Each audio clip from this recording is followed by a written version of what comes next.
Jai Hind everyone. Today is this third lecture of Python programming, and today we'll be studying about classes and objects in Python. Now, what are Python classes? Python classes is like you must have studied about object-oriented programming. Object-oriented programming is a programming paradigm that provides a means of structuring programs so that properties and behaviors are bundled into individual objects. For instance, an object could represent a person with properties like a name, age, and address, and behaviors such as walking, talking, breathing, and running. Or it could represent an email with properties like a recipient list, subject and body, and behaviors like adding attachments and sending. Put another way, object-oriented programming is an approach for modeling concrete, real-world things like cars, as well as relations between things like companies and employees, students and teachers, and so on. OOP models real-world entities as software objects that have some data associated with them and can perform certain functions. Classes are used to create user-defined data structures. A class is a blueprint for how something should be defined. It doesn't actually contain any data. An object has two characteristics, attributes and behavior.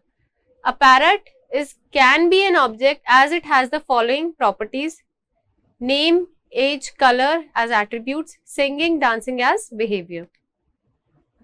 Now let's study about some Python class terminologies. What's a class? A class is a user-defined prototype for an object that defines a set of attributes that characterize any object of the class. The attributes are data members, class variables and instance variables, and methods accessed via dot notation. Class variable, a variable that is shared by all instances of a class. Class variables are defined within a class but outside any of the class's methods. Class variables are not used as frequently as instance variables are. Data member, a class variable or instance variable that holds data associated with the class and its objects. Instance variable, a variable that is defined inside a method and belongs only to the current instance of a class. Instance, what is an instance? An individual object of a certain class.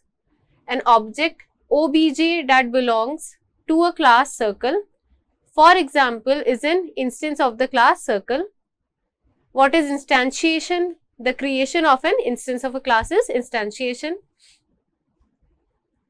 Method, a special kind of function that is defined in a class definition is method. Object, a unique instance of a data structure that is defined by its class. An object comprises both data members, class variables and instance variables and methods.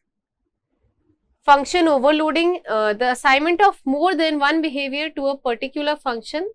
The operation performed varies by the types of objects or arguments involved. Operator overloading, the assignment of more than one function to a particular operator. Inheritance, the transfer of the characteristics of a class to other class that are derived from it.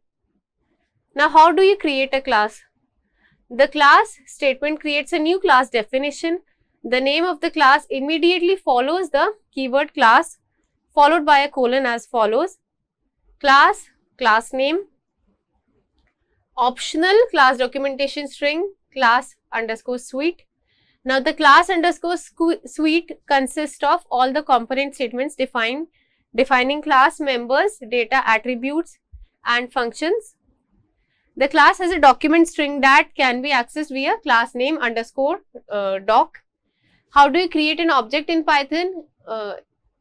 You just write the name of the object, which is OB in this case, equals to my class and the name of the class. See, this is a basic program of a class. The class name is employee. Now, here is a variable employee count which has been assigned to 0. Now, we have defined a function init self name salary. Now, self.name equals to name. This means that whatever variable value you will pass to name, it will be automatically assigned to the argument name. self dot salary equals to salary. Now employee dot employee count plus equals to 1. Now in this case the employee count object will be incremented by 1 of the variable of the class employee. Now define display count self print total employee dot employee count. Now this will print the value of employee dot employee count, which will be printed by incrementing it by 1, right. Define this, there is a different method, another method called display employee. Now this is printing a value of name and salary. Employee 1, EMP1 is creating the first object of the class employee, and we are passing two values here. One is string value and the other one is integer type value, which is 2000 in this case. Now second object is employee 2. Here we are passing two values, one is many and the other one is 5000, which is an integer type value. Now we will call function employee1 dot display employee. So what will happen? It will print name equals to self dot name, which is here many in this case, right. Sorry, Zara in this case, and the other value will be salary equals to 2000. Now employee 2, using employee 2 object, we will call the function display employee again. Now this will print name many and salary equals to 5000. Now total employee equals to employee dot employee count. What is employee count here? Employee count was initialized to 0, right.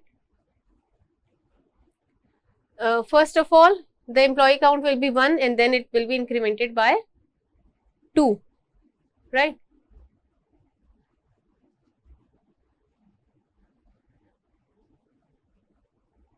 Now this will print total employee of the present in the class, right.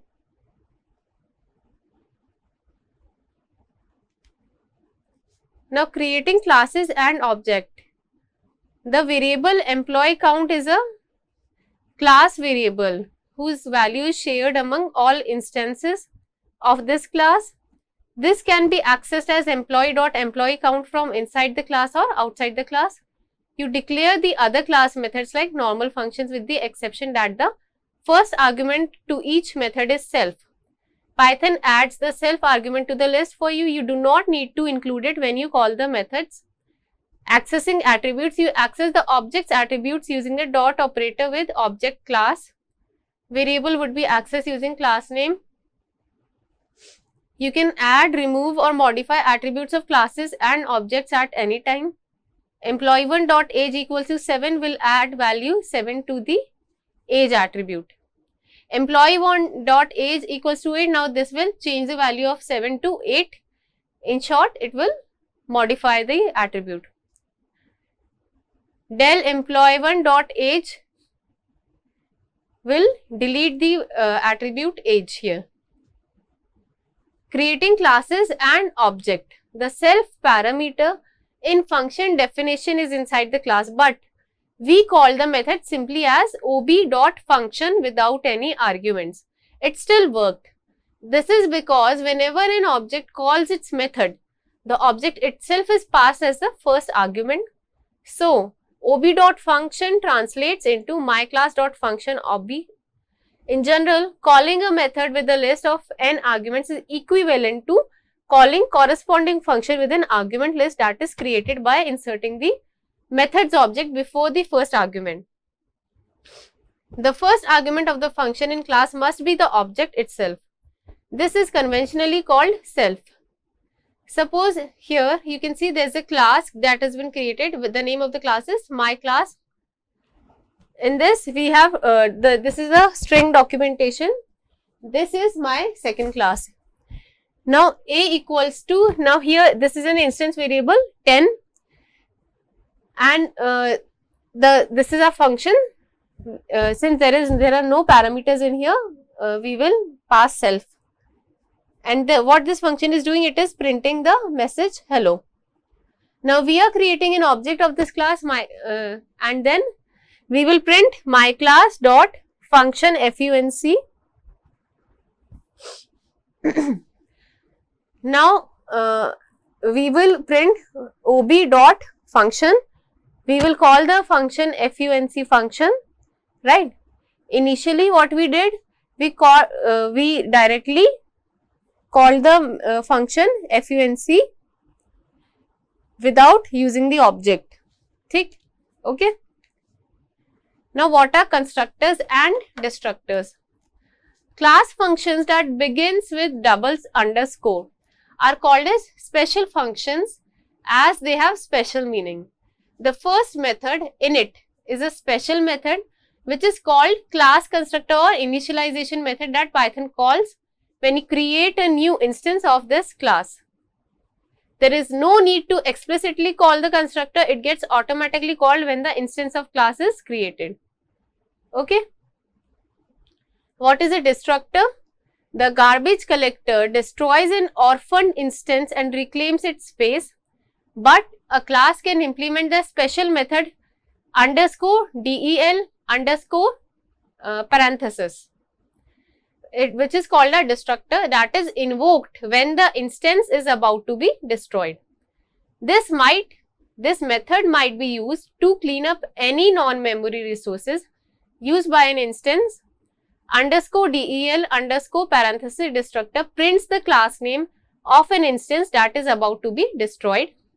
Now here is the class point def underscore init underscore self, x equals to 0 you have passed, and similarly you have initialized y with 0. Now self dot x equals to x, x will be provided the value 0 here. Self dot y equals to y. Now there is another method, del self class name will be assigned to self dot class name, print class name destroyed. Now point 1, pt1 is an object which is holding the value of point constructor, which is calling the point constructor. Now you will assign whatever value it gets after calling this constructor in point 2 and point 3. Now when you print the values id of point 1, point 2, point 3, it will print IDs of the objects. Del point 1, del point 2, del point 3 will be here you are using the destructor. When the above code is executed, it produces the following result. Now destructor, when we do pt1 equals to point, a new instance object is created in memory and the name pt1 binds with it. On the command del pt1, this binding is removed and the name pt1 is deleted from the corresponding namespace. The object, however, continues to exist in the memory, and if no other name is bound to it, it is later automatically destroyed. The automatic destruction of unreferenced objects in Python is also called garbage collection. Class point, in this class point you have these methods, init, which is assigning the value of x to x and y to y. Delete, in this there is a variable class name which has the value class dot name and it prints class dot name destroyed. Point 1 will be again holding the value of constructor point. Point 2 is holding the value of point 1. Point 3 is also holding the value of point 1. Now when you print the IDs of objects, then you will just like do delete point 1, delete point 2 and delete point 3. Garbage collection. Python deletes unneeded objects, built-in types or class instances automatically to free the memory space. The process by which Python periodically reclaims blocks of memory that no longer are in use is termed garbage collection. Python's garbage collector runs during the program execution and is triggered when an object's reference count reaches 0. An object's reference count changes as the number of aliases that points it to change. An object's reference count increases when it is assigned a new name or placed in a container. The object's reference count decreases when it is deleted with del. its reference is reassigned or its reference goes out of scope when an object's reference count reaches 0. Python collects it automatically. Python classes. Now here you will see built-in class functions. Get ATTR.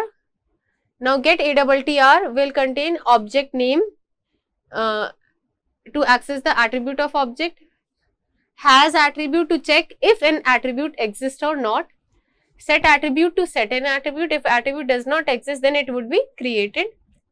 Delete attribute to delete an attribute.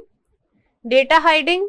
You need the name attributes. You need to name attributes with a double underscore prefix, and those attributes they are not be directly visible to the outsiders. What are the built-in class attributes? Every Python class keeps following built-in class attributes, and they can be accessed using dot operator like any other attribute. For example, underscore dict underscore. Now it is a dictionary containing the class's namespace. Underscore doc, class documentation string, or none if undefined. Underscore name underscore class name. Underscore module name in which the class is defined. The attribute is main in interactive mode. Bases, a possibly empty tuple containing the base classes in order of their occurrence in the base class list. For example, print employee doc will print the class documentation of employee, right? Print employee underscore name will print the class name. Print employee underscore module will print the module name in which the class is defined. Print employee underscore basis, this will print the possible empty tuple containing basis. When the above code is executed, it produces the following result. Now let's study about features of OOPS. Following are the features of OOPS: abstraction, encapsulation, polymorphism, function overloading, operator overloading, and inheritance. Now what is abstraction? Abstraction is also called as data hiding. An object's attributes may or may not be visible outside the class definition. You need to name the attributes with a double underscore prefix, and those attributes they are not be directly visible to outsiders. Add double underscore in front of the variable and function's name, make them private and can hide them when accessing them from outside of the class. Python protects those members by internally changing the name to include the class name. You can access such attributes as object.className, attribute name. If you would replace your last line as following, then it works for you. For example, print counter dot underscore just counter underscore secret count. Now here is a class called just counter in which the variable secret count has been initialized with 0. Now there is a constructor count self. Here the secret count will be incremented by 1. Now when we print the value of self.secret count, it will be an incremented value. Now there is another variable counter which is calling the constructor holding the value of the function call of just counter. Now counter.count will be called, has been called twice here. When the above code is executed, it produces the following result: traceback, most recent call, list attribute error, just counter instance has no attribute secret count. Now what is encapsulation? Encapsulation is one of the fundamental concepts in object-oriented programming. It describes the idea of wrapping data and the methods that work on data within one unit. This puts restrictions on accessing variables and methods directly and can prevent the accidental modification of data. To prevent accidental change, an object's variable can only be changed by an object's method. Those type of variables are known as private variable. A class is an example of encapsulation as it encapsulates all the data, that is member functions, variables, etc.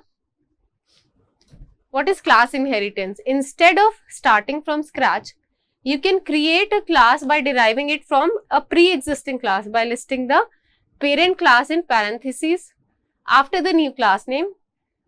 The child class inherits the attributes of its parent class, and you can use those attributes as if they were defined in the child class. A child class also overrides data members and methods from the parent. Derived classes are declared much like their parent class. However, a list of base classes to inherit from is given after the class name. Syntax क्या होता है इसका? Class sub class name, parent class 1, parent class 2. Optional class documentation string, class underscore suite. Here you can see a program of a class parent which has been inherited by its child class.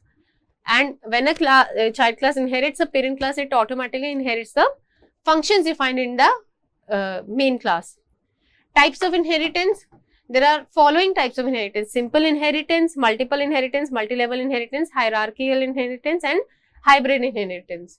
Okay. A simple inheritance is the one in which where there is a one parent class and there is a child class that inherits from the parent class. Multiple inheritance is the case when there is one child class and it inherits from two different parent classes. Okay. Now there is another type of inheritance which is multi-level inheritance. In this, there are two child classes. There is a parent class. Then there is a class 1 which inherits from the parent class, and then the class 2 which inherits from the class 1. So class 2 will have all the functions in child class 1 and also in the parent class. Now there is a hierarchical inheritance. Now there is a hierarchy of two classes inheriting from the same parent class. Now this is a hybrid inheritance. Why is this hybrid? Because this is a combination of multi-level and hierarchical inheritance. That is why we named it as hybrid inheritance. Now here you can see, like the multiple inheritance, the child class 3 is inheriting from class 1 and class 2, and like hierarchical inheritance, two different classes are inheriting from one parent class. So we will study about these programs of class inheritance.